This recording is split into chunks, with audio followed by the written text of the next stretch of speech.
Assalamualaikum warahmatullahi wabarakatuh. Bertemu lagi di channel saya Eva Oktaviana. Nah, untuk pertemuan kali ini saya akan jelaskan terkait dengan pendekatan saintifik dalam pembelajaran.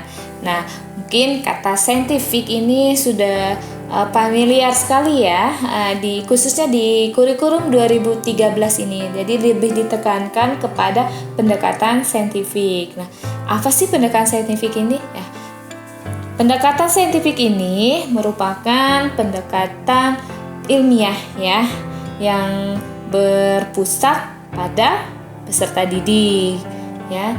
Jadi di dalam proses pembelajaran guru itu hanya sebagai fasilitator saja ya. Yang ditekankan di sini adalah siswa agar lebih aktif di dalam proses belajarnya dengan melalui tahapan-tahapan. Nah, tahapan apa saja yang ada di dalam pendekatan saintifik? Oke. Yang pertama di sini ada mengamati, menanya, kemudian mencoba atau mengumpulkan informasi, kemudian ada menalah dan mengkomunikasikan. Nah, kita bahas satu persatu ya. Nah, di dalam proses mengamati di sini merupakan aktivitas ya, aktivitas yang dilakukan secara sadar dengan menggunakan atau melibatkan panca indera. Kenapa melibatkan panca indera? Contoh yang pertama, kita di dalam proses mengamati itu menggunakan penglihatan atau mata ya. Kita menggunakan panca indera mata, penglihatan. Kita bisa ambil contohnya misalkan ketika pelajaran di dalam proses pembelajaran PKN ya, misalnya yuk anak-anak lihat poster atau gambar pahlawan, kita amati ya, atau peta dan lain sebagainya ya. Jadi dalam proses mengamati itu bisa melibatkan dengan panca indera penglihatan, yaitu mata, dengan bisa melihat poster atau materi yang lainnya. Kemudian bisa juga melihat benda-benda yang ada di sekitar sekolah atau lingkungan sekolah atau lingkungan kelas ya. Kemudian bisa dengan cara menonton misalkan film sejarah ataupun tayangan alat peraga yang lainnya ya. Jadi melalui indera penglihatan ini banyak ya. Jadi dalam proses mengamati ini. Kemudian hidung ini bisa kita libatkan dengan mencium aroma, bisa wangi ataupun aroma apa saja ya. Kemudian pengecap itu lidah, contohnya mengamati berbagai macam rasa ya. Bisa anak-anak kita suruh merasakan rasa buah, misalkan buah mangga rasanya apa buah jeruk rasanya apa atau makanan yang lainnya, misalkan kopi rasanya bagaimana garam rasanya bagaimana ya. Jadi di situ bisa proses mengamati itu ya, bisa melalui penglihatan atau penciuman, kemudian ada pengecap dan pendengaran ya, bisa melibatkan pendengaran juga atau telinga. Salah satu contohnya siswa bisa mengamati penjelasan dari guru ya, dari guru. Kemudian bisa juga mendengarkan lagu ya kan. Nah, di dalam lagu yang didengarkan itu anak-anak suruh mengamati isi lagu itu apakah ada pesan, atau mendengarkan guru bercerita bisa, dan lain sebagainya ya. Nah, kemudian peraba atau melibatkan panca indera kulit ya. Di sini ada bisa meraba berbagai macam benda yang ada di sekitar, atau kita bisa sebagai guru bisa memberikan tugas untuk membawa misalnya busa atau batu atau benda yang lainnya ya, yang lembut misalkan busa. Anak-anak bisa merasakannya. Kemudian benda yang kasar itu apa, misalkan batu kasar dan lain sebagainya. Jadi di dalam proses mengamati ini melibatkan panca indera ya, jadi banyak. Kemudian kompetensi apa sih yang bisa dikembangkan di dalam proses mengamati ini, yaitu yang pertama melatih kesungguhan ya, kesungguhan dia terhadap apa yang akan diamati ya. Kemudian ketelitian ya.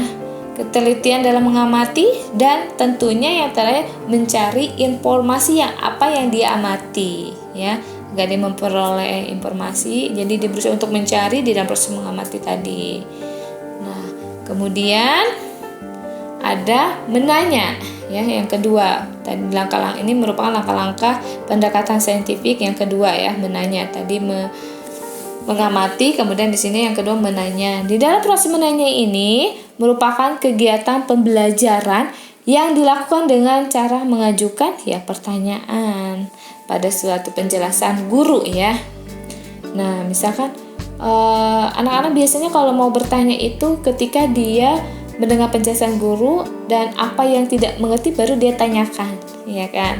Nah, dan apa sih kompetensi yang dikembangkan di dalam menanya ini ya, tentunya mengembangkan suatu kreativitas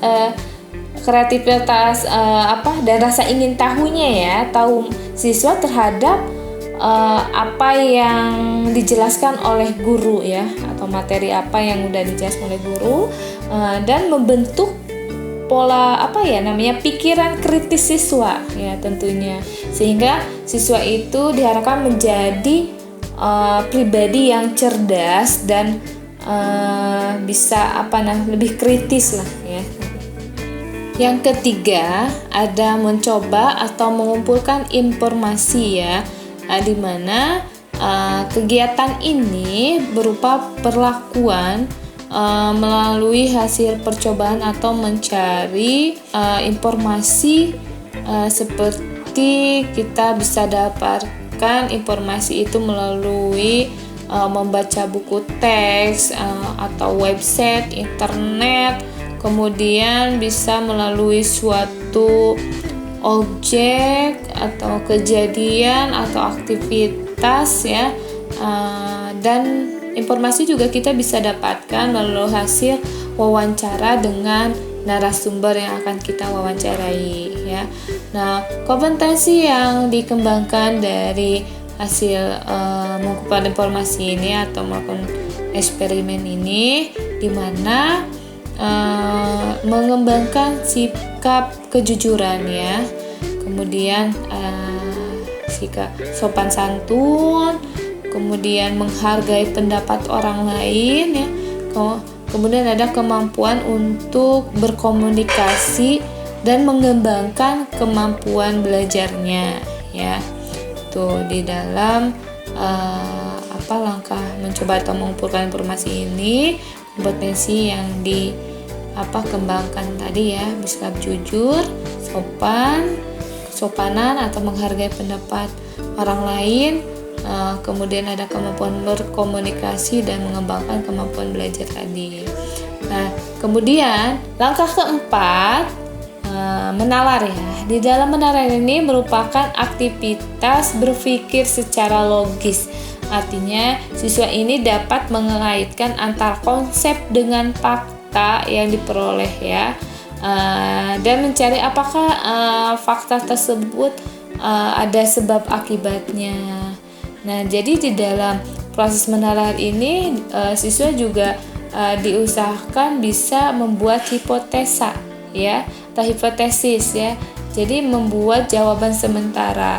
Nah, di dalam proses menalar ini ada kompetensi yang bisa dikembangkan. Yang pertama itu mengembangkan sikap jujur, kemudian teliti, disiplin, taat aturan, kerja keras, kemudian siswa dapat menerapkan ya kemampuan sesuai dengan prosedur. Tuh. Kemudian langkah kelima merupakan mengkomunikasikan atau mempresentasikannya. Jadi kegiatan ini merupakan pembelajaran berupa menyampaikan secara atau mempresentasikan hasil dari pengamatan dan kesimpulan ya, berdasarkan hasil pengamatan tadi dianalisis secara lisan maupun tertulis. Biasanya dalam mempresentasikan ini atau mengkomunikasikan ini bisa menggunakan media PowerPoint ya. Nah, kompetensi yang bisa dikembangkan di dalam mengkomunikasikan ini, jadi bisa mengembangkan sikap jujur, teliti, toleransi, kemudian kemampuan berpikir secara sistematis ya dalam mengungkapkan pendapat dengan singkat dan jelas, kemudian bisa mengembangkan kemampuan berbahasa yang baik dan benar. Setelah menjelaskan tahapan-tahapan pendekatan saintifik ini, tadi ada 5 ya tahapannya. Yang tadi apa? Memulai dari mengamati, kemudian menanya, mencoba atau mengumpulkan informasi, kemudian ada menalar, dan yang terakhir mengkomunikasikan atau mempresentasikan hasil dari menalar tadi. Nah, selain itu ada kriteria pendekatan saintifik. Hampir sama dengan langkah-langkah tadi, di mana ada yang pertama itu di kriteria pendekatan ini substansi atau materi ini berbasis kepada fakta atau fenomena yang dapat dijelaskan dengan logis atau penalaran ya. Kemudian yang kedua, adanya penjelasan guru, kemudian ada setelah penjelasan kemudian ada respon siswa dan interaksi guru dengan siswa. Kemudian yang ketiga, kriterianya itu di mana pendekatan ini dapat mendorong dan menginspirasi siswa ya dalam hal berpikir kritis di dalam proses belajarnya. Kemudian siswa dapat menganalitis dan dapat mengidentifikasi atau memahami, kemudian dapat memecahkan masalah dan mengaplikasikan substansi materi yang sedang dipelajari atau yang ada dalam pembelajaran.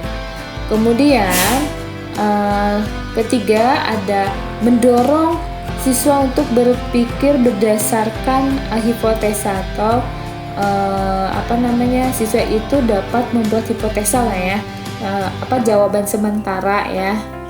Kemudian yang keempat, mendorong siswa agar dapat memahami, menerapkan dan mengembangkan pola berpikir secara rasional dan objektif dalam respon suatu materi pembelajaran.